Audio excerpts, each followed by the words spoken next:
Hello नमस्कार सभी साथियों का स्वागत अभिनंदन हमारे इस चैनल पर। और आप सभी साथियों के लिए जो फर्स्ट ग्रेड सेकंड ग्रेड से जुड़े हुए हैं या राजस्थान की किसी भी वैकेंसी की जो अगर तैयारी कर रहे हैं, विशेषकर शिक्षा के क्षेत्र में अगर आप तैयारी कर रहे हैं तो आपके लिए ये न्यूज बहुत महत्वपूर्ण भी है और बहुत बड़ी न्यूज भी है। बहुत सारे हमारे ऐसे साथी हैं जो परीक्षा पैटर्न को लेकर, सिलेबस को लेकर बड़े परेशान थे। अभी फर्स्ट ग्रेड में देखने को मिला कि हमारे बहुत सारे साथी 40% के नियम के कारण, कंप्यूटर एजुकेशन में 40% के नियम के कारण, या हम प्रयोगशाला सहायक में 40% के नियम के कारण किसी कारण से नौकरी नहीं लग पा रहे थे। उन सभी के लिए ये न्यूज लेकर आया हूं। देखिए, बड़ी बड़ी बात कर ले तो सबसे पहले मैं आप सभी को ये बताना चाहूंगा कि आज एक नियम में संशोधन हुआ है। राजस्थान की शिक्षा सेवा नियम जो है उसमें संशोधन हुआ है और उस संशोधन में जो हमारे लिए महत्वपूर्ण चीजें हैं वो मैं लेके आया हूं। हालांकि सभी चीजें हमारे लिए ही हैं, फिर भी पर्टिकुलर जो सबसे अधिक कैंडिडेट्स हैं उनके लिए क्या क्या परिवर्तन हुए हैं उन सभी पर चर्चा करेंगे।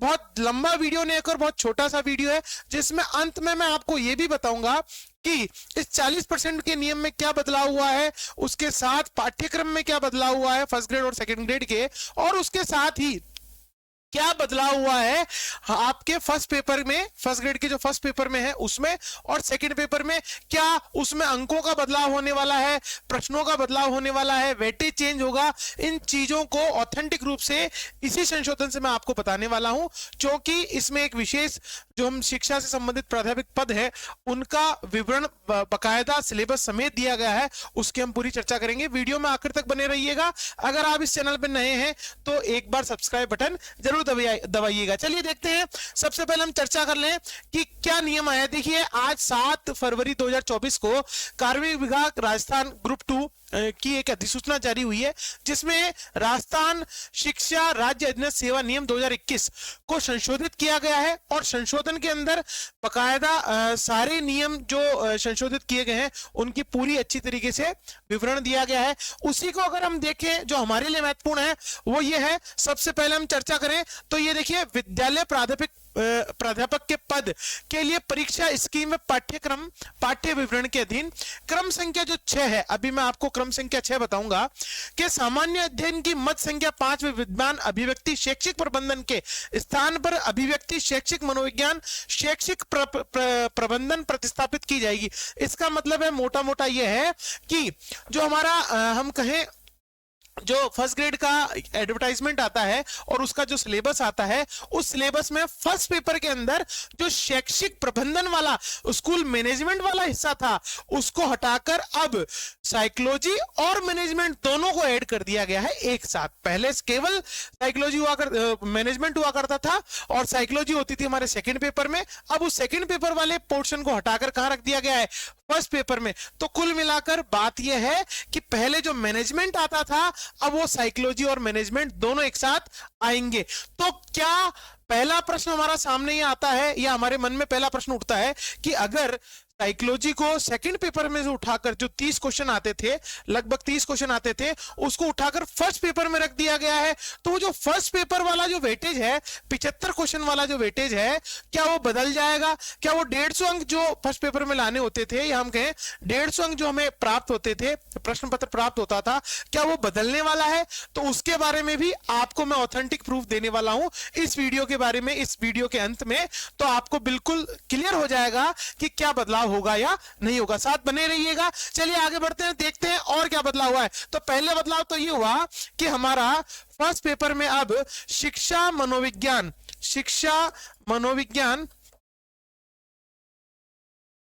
जोड़ दिया गया है। पहला बदलाव तो यह है कि शिक्षा मनोविज्ञान भी जोड़ दिया गया है, शैक्षिक प्रबंधन तो पहले से ही था। अब हम बात करते हैं दूसरा बदलाव। तो प्रश्न पत्र 2, मतलब हमारा जो विषय का प्रश्न पत्र होता है उसमें मत संख्या 4 में विद्यमान अभिव्यक्ति शैक्षिक मनोविज्ञान हटा दी जाएगी। इसका मतलब है कि हमारे जो सेकंड पेपर में शैक्षिक मनोविज्ञान था, देखिए मैं आपको इसके स्क्रीनशॉट के माध्यम से बताता हूं कि देखिए फर्स्ट पेपर के अंदर जो हमारा हम बात कर रहे थे कि मद संख्या 5 के अंदर क्या है, एजुकेशनल साइकोलॉजी, एजुकेशनल मैनेजमेंट है, उसको हटाकर अब क्या ऐड कर दिया गया है, अब मनोविज्ञान और एजुकेशन साइकोलॉजी जो है वो दोनों एक साथ ऐड कर दी गई है। बात करते हैं हम सेकंड पेपर की। सेकंड पेपर की, फर्स्ट ग्रेड के जो सेकंड पेपर है उसमें से क्या हटाया गया है, तो उसमें मद संख्या 4, 5 का जो मद संख्या 4 है, एजुकेशनल साइकोलॉजी वाला जो हिस्सा है उसको हटा दिया गया है, उसको कहां ऐड कर दिया गया है, फर्स्ट पेपर में। तो ये आपको क्लियर हो गया होगा, ठीक है, ये आपको क्लियर हो गया होगा कि हमारे जो फर्स्ट ग्रेड के अंदर 2 पेपर आते हैं। पहला पेपर 75 प्रश्नों का आता है, दूसरा पेपर 150 प्रश्नों का आता है, 150 प्रश्नों का। पहले प्रश्न पत्र में जो वेटेज होता है वो होता है 150 अंकों का, 150 अंकों का। द्वितीय प्रश्न पत्र में जो वेटेज होता है वो 300 अंकों का होता है। तो अब क्या कर दिया गया है, उस जो एजुकेशन साइकोलॉजी हुआ करती थी सेकंड पेपर की, उसको उठाकर फर्स्ट पेपर में रख दिया गया है। चलिए ये तो क्लियर हो गया। अब हम थोड़ी सी चर्चा करेंगे सेकंड ग्रेड की। तो सेकंड ग्रेड की अगर चर्चा करें तो वरिष्ठ अध्यापक के पदों के लिए प्रतियोगिता परीक्षा की स्कीम व पाठ्य विवरण के अधीन जो परिवर्तन हुए वो हुए हैं।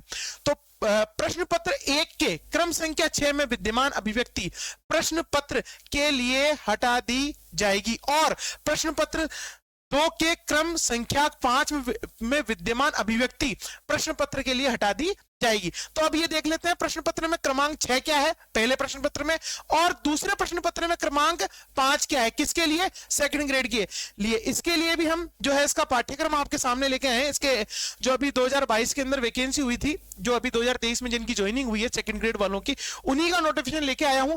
और इसमें दोनों ही प्रश्न पत्र फर्स्ट और प्रश्न पत्र सेकंड दोनों ही का सिलेबस दिया गया है। तो अगर हम बात करें तो प्रश्न पत्र फर्स्ट के अंदर जो 40% वाला नियम है, कौन सा 40% वाला, देखिए यह क्रम संख्या 6 की बात कर रहा है। प्रश्न पत्र में क्रम संख्या 6 पहले में, प्रश्न पत्र सेकंड में क्रम संख्या 5, दोनों में ही 40% का जो नियम था वो हटा दिया गया है। बिल्कुल 40% का नियम हटा दिया गया है। तो ये तो हुआ सेकंड ग्रेड वालों के लिए जो 40% वाला झंझट था हमारा, जो 40% वाली दुविधा थी दोनों पेपरों में, वो हटा दी गई है। तो आप ये बिल्कुल आरपीएससी पर जाकर 2022 का नोटिफिकेशन डाउनलोड कीजिएगा, उसमें पाठ्यक्रम में आपको ये मिल जाएगा।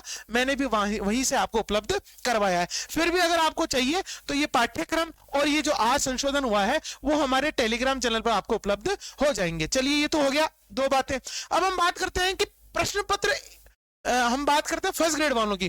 तो क्या फर्स्ट ग्रेड वालों को 40% वाला नियम हटाया गया है? तो मैं आपको बता दूं फर्स्ट ग्रेड में 40% का नियम के बारे में इसमें कोई चर्चा नहीं की गई है। फिर मैंने ये क्यों लिखा कि 40% का झंझट खत्म, तो देखिए बहुत सारे मेरे ऐसे साथी थे जो प्रश्न पत्र 1 में, क्योंकि यहां अगर आप देखेंगे फर्स्ट पेपर में देखेंगे तो आपको जो है यहां पर राजस्थान, इंडियन हिस्ट्री, उसके अलावा मेंटल एबिलिटी, उसके अलावा पॉलिटिकल साइंस, उसके अलावा आपको हिंदी इंग्लिश, उसके अलावा आपको current affair, general science, Indian politics, geography of Rajasthan, education management, ये सभी पढ़ने पड़ते थे। तो अब इसमें शैक्षिक मनोविज्ञान ऐड होने से ये होगा कि ऐसे हमारे साथी जिनके 40% का क्राइटेरिया पूरा नहीं हो पा रहा था, सब्जेक्ट उनका बहुत स्ट्रॉन्ग था, परंतु वो किसी भी कारण से इस फर्स्ट पेपर में 30 प्रश्न सही नहीं कर पा रहे थे, क्योंकि वहां आपको 150 में से 40% मतलब 60 अंक लाने ही पड़ते हैं, तो वो पूरे नहीं कर पा रहे थे।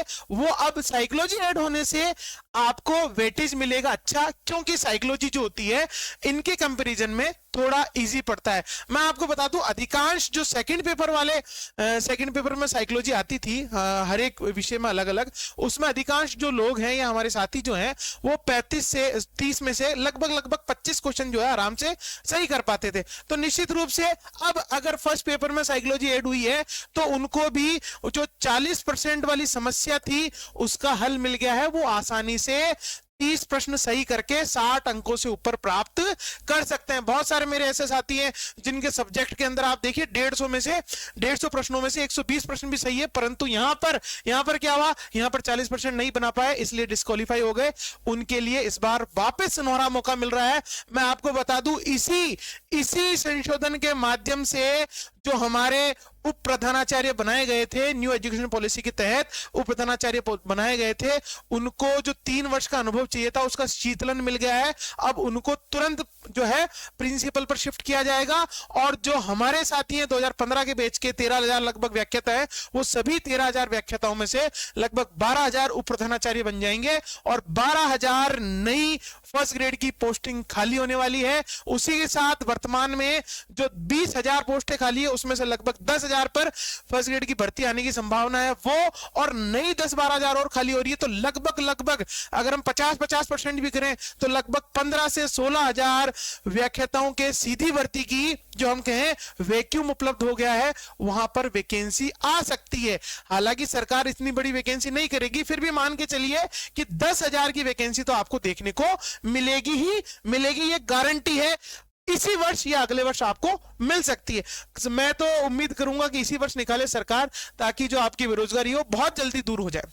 तो अब बात कर लेते हैं हम लोग कि और क्या परिवर्तन हुए। तो अगर मोटा मोटा देखें तो देखिए यहां पर अगर आप देखेंगे तो हमारे जो प्रयोगशाला सहायक वाले जो हैं उनकी भी क्रम संख्या 5 में विद्यमान अभिव्यक्ति, इसका मतलब है यहां से भी 40% वाला जो नियम है वो हटा दिया गया है।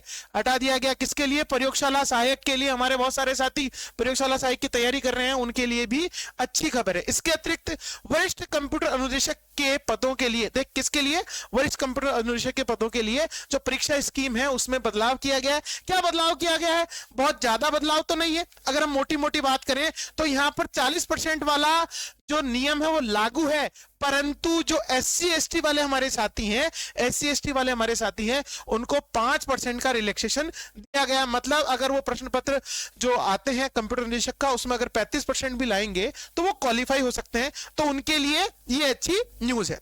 अब हम बात करते हैं, मोटी मोटी बात करें कि क्या फर्स्ट ग्रेड वाला जो फर्स्ट पेपर का जो अभी पैटर्न चल रहा है 75 और विषय के अंदर जो 150 प्रश्न आता है उसमें बदलाव होगा या नहीं होगा। तो देखिए मैंने आपको कहा था वीडियो की शुरुआत में, मैं अंत में आपको जरूर बताऊंगा और ऑथेंटिक प्रूफ के साथ बताऊंगा कि क्या बदलाव होने वाला है। तो मैं आपको अभी कह देता हूं कि फर्स्ट पेपर के अंदर, फर्स्ट पेपर में तो 75 प्रश्न ही आएंगे और 150 अंकों का ही वेटेज रहने वाला है।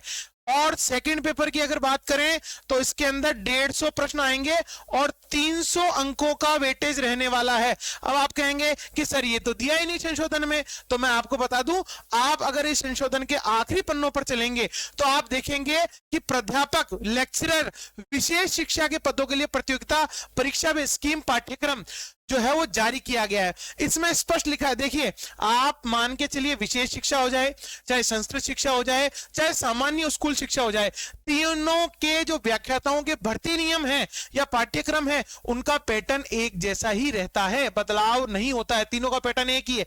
परंतु इस संशोधन में इस पैटर्न के बारे में चर्चा की गई है विशेष शिक्षा वाले, तो मान के चलिएगा विशेष शिक्षा हो, चाहे सामान्य शिक्षा हो, चाहे संस्कृत शिक्षा हो, तीनों में पैटर्न एक जैसा ही रहने वाला है। विशेष शिक्षा अगर चर्चा करें तो इसमें स्पष्ट लिखा है परीक्षा पैटर्न 450 अंकों का होगा, जो कि हमारे पहले से ही है। दूसरी बात करें हम लोग, 2 प्रश्न पत्र होंगे। पहले प्रश्न पत्र में 150 अंकों का, 150 अंकों का अभी भी है, वर्तमान में भी। प्रश्न पत्र 2 में समावधि 3 घंटे की होगी। प्रश्न पत्र 2 में 300 अंकों का अभी वर्तमान में भी 300 अंकों का ही है। तो इसमें कोई बदलाव नहीं हो रहा है, क्योंकि देखिए संशोधन में स्पष्ट रूप से विशेष शिक्षा के लिए दिया गया है, ये सामान्य शिक्षा के लिए नहीं है, परंतु तीनों में रूल एक जैसे ही होते हैं। तो ये मान के चलिएगा वही 1.5 घंटे और 3 घंटे की अवधि दी गई है, जो कि अभी हमारे वर्तमान में। इसके अतिरिक्त दोनों ही प्रश्न पत्र बहुविकल्पीय प्रकार के होंगे, जो अभी वर्तमान में वैसे ही है।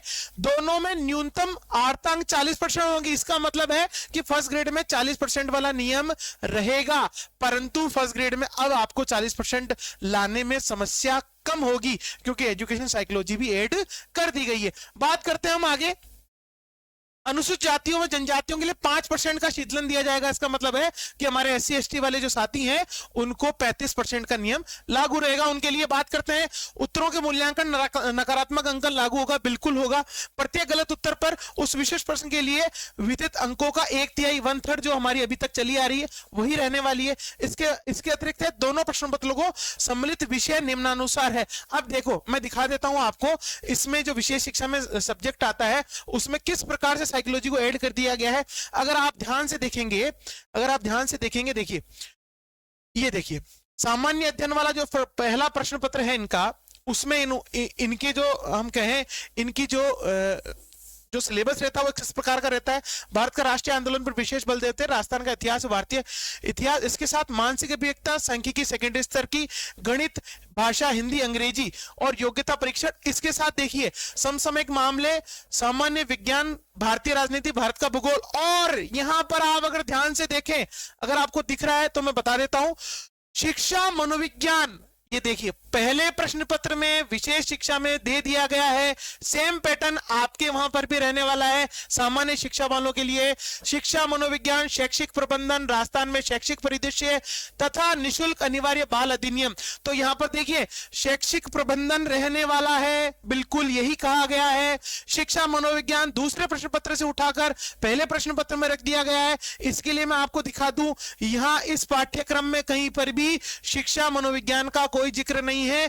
दूसरे पाठ्यक्रम में, दूसरे प्रश्न पत्र के पाठ्यक्रम में जो इनका सब्जेक्ट है वही आता है, उसके अलावा कुछ नहीं आता है। क्योंकि विशेष शिक्षा हिंदी, अंग्रेजी, इतिहास, राजनीति विज्ञान, समाजशास्त्र और संगीत इन 5 विषयों में ही होती है। इसलिए केवल आप देखिए इन 5-6 विषयों में ही ये होती है। तो उसका ये सेकेंडरी स्तर का ज्ञान और उसके साथ जो विशेष शिक्षा के लिए अधिनियम आते हैं उनका पाठ्यक्रम होता है वो दिया गया है। तो कुल मिलाकर यही पाठ्यक्रम आपका रहने वाला है। कंफ्यूज मत होइएगा। कोई अगर आपको कहे कि भैया पाठ्यक्रम चेंज होगा या प्रश्न पत्रों की संख्या बढ़ाई जाएगी, 75 से 100 हो जाएगी, उधर 150 से दूसरे प्रश्न पत्र में 150 से 120 होने वाली है, तो उनको ये संशोधन दिखा देना और कह देना कि देखो भैया विशेष शिक्षा के अंदर कोई परिवर्तन नहीं हुआ है, तो हमारे यहां पर भी परिवर्तन नहीं होगा। और इसी अधिनियम में या हम कहें इसी जो बदलाव हुआ है आज उसी में ये दिया गया है। उसके अंतिम पेज पर आप देखेंगे तो आपको आसानी से ये मिल जाएगा। वही 3 घंटे की समयावधि मिली है। तो कुल मिलाकर ये क्लियर हो गई है बात कि विशेष शिक्षा की तरह ही सामान्य शिक्षा के अंदर आपको वही पैटर्न देखने को मिलेगा। 75 क्वेश्चन होंगे। इसका मतलब है सामान्य मनोविज्ञान इन 75 प्रश्नों के अंदर ही ऐड होगी। ऐड होने का मतलब है जो हमारे 15 प्रश्न आते थे शैक्षिक मनोविज्ञान निःशुल्क और अनिवार्य बाल शिक्षा अधिनियम वाले, वो 15 प्रश्नों में ही अब साइकोलॉजी पूछी जाएगी। तो कुल मिलाकर हम मोटी मोटी बात करें तो 5, 7, 10 प्रश्न जो है वो साइकोलॉजी के ऐड होने वाले हैं। तो आपको जो है समस्या नहीं होगी। क्या समस्या नहीं होगी? 40% अंक प्राप्त करने में। तो ये बड़ी बड़ी मोटी मोटी बातें होगी। इससे संबंधित कोई प्रश्न है तो जरूर हमसे पूछिएगा। हम कोशिश करते हैं कि आपके लिए जो भी सूचना दे वो ऑथेंटिक हो, वो प्रूफ के साथ हो। तो ऐसा ही मैंने आज आपको कुछ कोशिश की है प्रस्तुत करने की। फिर भी अगर कोई आपकी क्वेरी हो, कोई सवाल हो तो हमसे जरूर पूछिएगा। आज के लिए इतना ही। जय हिंद साथियों। अभी तक अगर आपने सब्सक्राइब नहीं किया है तो जरूर सब्सक्राइब कीजिएगा। आज के लिए इतना ही। जय हिंद। नमस्कार दोस्तों, ज्ञानार्थ एकेडमी में आपका स्वागत है। प्रतियोगी परीक्षाओं की तैयारी करने के लिए ज्ञानार्थ एकेडमी के ऐप को प्ले स्टोर से डाउनलोड करें। बता दें कि ज्ञानार्थ एकेडमी के ऐप से आपको टेस्ट सीरीज और विभिन्न प्रतियोगी परीक्षाओं की तैयारी के लिए उपलब्ध सामग्री मिलेगी। अधिक जानकारी के लिए हमारे व्हाट्सएप नंबर पर मैसेज करें या फिर कॉल करें।